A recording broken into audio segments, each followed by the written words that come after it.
Well, hello there and welcome to the video. Now, as you may or may not be aware, I do not like new Trek in almost all forms that it has been presented to us. Generally speaking, I think it is a normie's idea of what Star Trek is. You know, the sort of, oh, it's all phasers and phaeton torpedoes and space battles and, oh, beam me up, Scotty, and all of this absolute nonsense that it seems to depict in these new shows. And it has been mixed with modern sentiments and, oh, everybody's got to have a good cry and get their feelings out. Every 5 minutes of every episode, somebody's got to cry, and they're all pinching themselves on set going, I've got to cry. I've got to cry. My next scene, I have to cry. It has been massively exhausting to be a Star Trek fan since 2017. Maybe 2009. And the reviews on my channel are extensive for new Trek, so do feel free to check those out. They are all pretty much there. Star Trek and the Orville. Oh, I do like the Orville. Generally speaking, new Trek is not what I would call Star Trek. It's just something that is based on Star Trek loosely by people who don't really like Star Trek. But I did want to take a moment to make a video to admit that I was mistaken about one thing. And this is sort of like a prelude video, because I will be doing reviews of this show on this channel. Now, when it comes to new Trek in general, we all know that they are eroding the foundations of what made Star Trek great and trying to supplant Star Trek with what their idea of Star Trek actually is. Now, when this show was first announced, I really didn't give it the chance that it probably deserved, and that is on me for the most part. Now, I am, of course, talking about Star Trek Prodigy. Now, stay with me on this one, because I think that this show has been grossly misunderstood and not been given the chance that it deserves. And here's why. Now, first and foremost, I really dislike new Trek. Star Trek Picard, Star Trek Discovery, Star Trek Strange New Worlds, Star Trek Lower Decks. I despise them. I think they're horrible shows for the most part. There's a few peaks, but mostly troughs.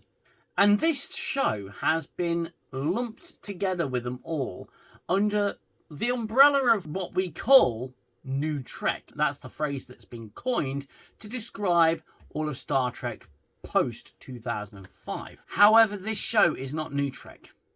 In my opinion, this show is new Star Trek. There is a vast difference between the two, mainly in quality. Now, I am going to be reviewing season 2 of this show, episode by episode. Probably not the first 2 episodes, because that's a 2-parter opening for the season. Now, I have to say, this show has really, really surprised me, and pleasantly so. Is it perfect? No. Is Star Trek perfect? No. Is new Trek perfect?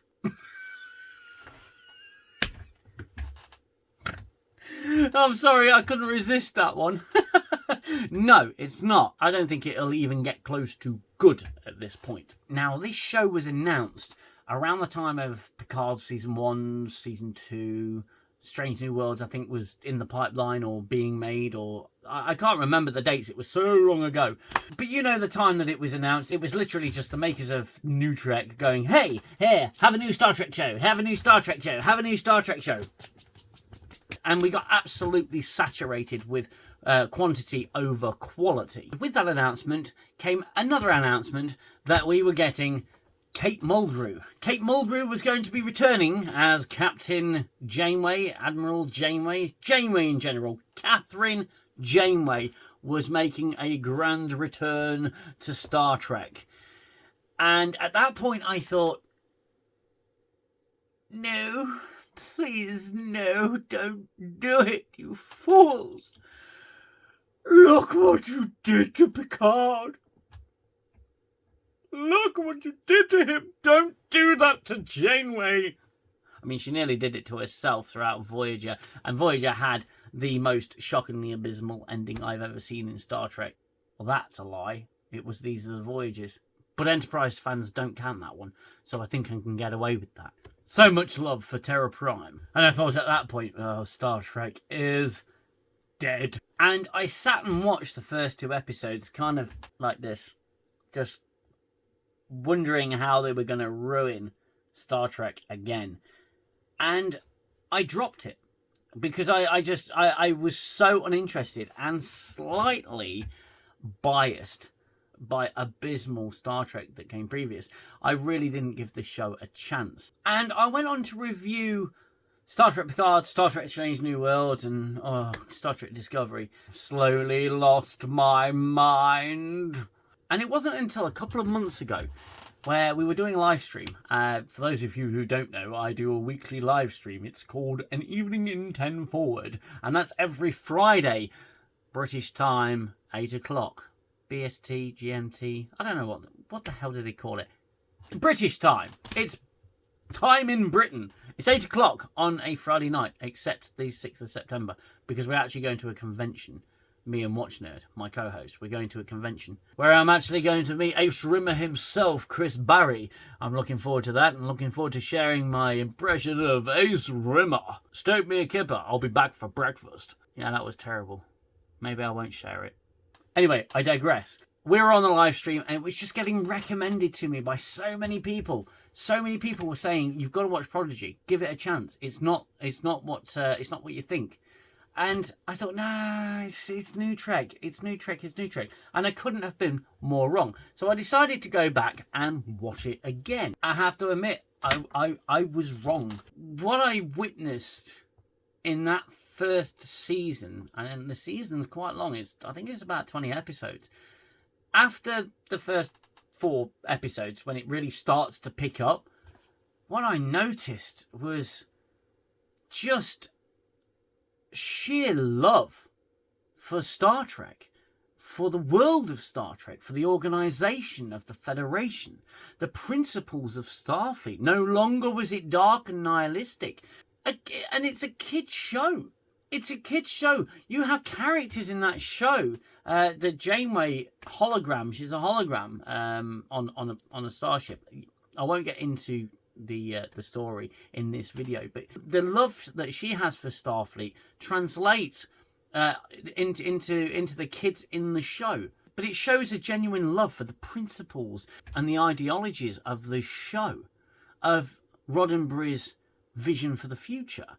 It's not Discovery saying, oh, Starfleet is this, don't you know? And oh, Starfleet's about helping people with their feelings, and Starfleet's about being a Vulcan with ears out here because they can't do Vulcan makeup properly. Oh, everybody's got to compete to be the best because of the fucking U and the fucking R, and it's all of those stupid things that makes New Trek so insufferable. There's very little, if none of that in this show so far as I have seen. And I'm only a couple of episodes into season 2 of this show. It's a show written by adults that's aimed at children, but adults can watch it too. Do you remember when kids shows weren't just for kids? I mean, I've got the Thunderbirds there because I absolutely love Jerry Anderson's Super Marination shows. I grew up watching them. I think they're amazing. They didn't talk down to kids. They didn't hold back on violent situations just because it was a kids show. You know, it's a family show. The family could sit around and watch this show and not think, oh, that's just for stupid, that's just for kids. Or the kids can say, oh, this is a bit too mature for me. It doesn't have Discovery-isms, you know. Both children and grown-ups can watch this show. Now, there's a big difference between New Trek and Star Trek. This isn't New Trek. This is new Star Trek. Now, generally speaking, New Trek, the concept of New Trek and the shows of New Trek are written by adults with childlike minds, but it's aimed at adults. So it's just lowbrow, not very good, not very intelligent, trying to be more intelligent than it actually is. Whereas this show is written by adults for children. But adults can watch it too. And they don't talk down to the kids. They don't talk down to you as an audience member. Yes, everything's a little bit more simplified so children can understand it. It's not overly complicated and it's not overly simplistic.